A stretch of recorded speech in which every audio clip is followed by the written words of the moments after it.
দেশজুড়েই ক্রমে বাড়ছে ডেঙ্গু আক্রান্তের সংখ্যা। হাসপাতালে রোগীদের চিকিৎসা দিতে হিমশিম খাচ্ছেন চিকিৎসকরা। এ বিষয়ে আরও জানতে যাচ্ছি মহাখালীর ডিএনসিসি হাসপাতালে। সেখানে আছেন staff correspondent Najibur Rahman. Najib, dengue পরিস্থিতির খবর জানান। হাসপাতালে আক্রান্তদের চিকিৎসা কেমন চলছে?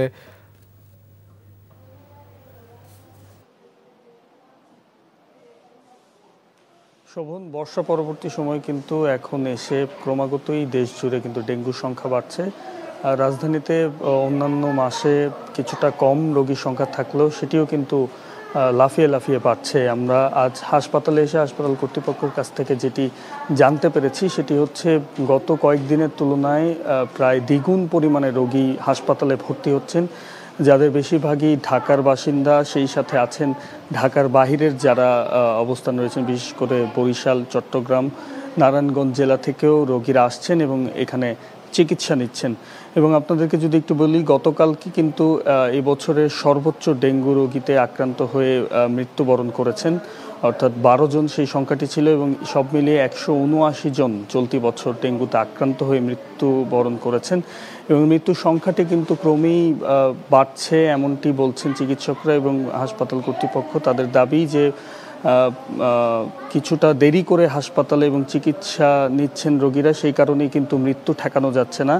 আর এবছরে কিন্তু ঢাকায় সর্বোচ্চ মৃত্যুর সংখ্যা আমরা দেখেছি। যারা বয়সে তরুণ, অর্থাৎ 16 থেকে 30 বছর বয়সী, তাদের মধ্যে প্রায় 107 জন কিন্তু রাজধানী ঢাকায় চিকিৎসাধীন অবস্থায় মারা গেছেন। যার সম্ভাব্য কারণ হিসেবে চিকিৎসকরা বলছেন তাদের বেশিরভাগেরই তারা ঢাকার বাহিরের বাসিন্দা, তারা ঢাকায় এসে চিকিৎসা নিয়েছেন এবং এই কারণেই এই ঢাকায় মৃত্যুর সংখ্যাটা কিছুটা বেশি। এবং সিটি কর্পোরেশনের যে তৎপরতা, সেই তৎপরতা কিন্তু অনেকটাই বেড়েছে এবং চিকিৎসকরা আশা করছেন যে আরও সেই তৎপরতা বাড়বে এবং ডেঙ্গু প্রতিরোধের ব্যবস্থা তারা নেবেন, সেই ব্যাপারে কিন্তু তারা জোর দিচ্ছেন।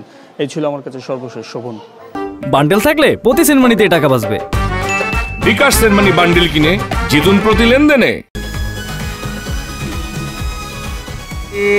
তুমি বার্গার লাগা ভালো দেখাবা, তাই তো? ঠিক আছে, ভালো দেখাবো। চলো চলো জান, মজা করি আমরা, জান। চলো চলো। আমি কি তোমার কাছে এইসব খাওয়ার জন্য থাকি? তুমি যে প্রত্যেকদিন রেস্টুরেন্টে যাও, হ্যাঁ, ইচ্ছা মতো খাওয়া দাওয়া করে সেলফি দিয়ে তোলো, মানুষের টাকা বুঝি না, আমি সবই বুঝি। খালি মানে একটা খালি বের করো বুঝে টাকা দিয়ে দিব। জীবনে তো একটা দিনও তো টাকা দাও না। হ্যাঁ, একদিন যে তুমি তো থাকো একটা হোস্টেলের মধ্যে, আমিও তো হোস্টেলে থাকি। তুমি যে হোস্টেলে একদিন পোলা পানি যে ঘোরাও, যে ফ্রেন্ড যাবো নাকি, বুঝি না আমি সবই তো বুঝি। তুমি আমার কত বুঝো, তুমি কিচ্ছু বুঝো না। এই তুই হোস্টেলে চলো। না, আমি যাবো না। তুমি হোটেলে চলো আমার সাথে। না, আমি যাবো না। এই তুই গেলে যাবে না, গেলে তুই ফোন যা, গেলাম তাহলে। যা। আর চেষ্টা করে যাইছিস তুই, এক চেষ্টা আমার চেষ্টা কর। বাগান দে ফাউল জানি করেন কে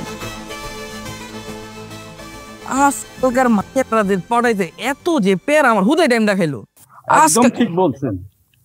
হ্যাঁ, আজকালকার দিনে হোটেল নিয়ে যে এত প্যারা, ভালোই লাগে না এত প্যারা লিখতে। তাই তো দেখলাম এতক্ষণ।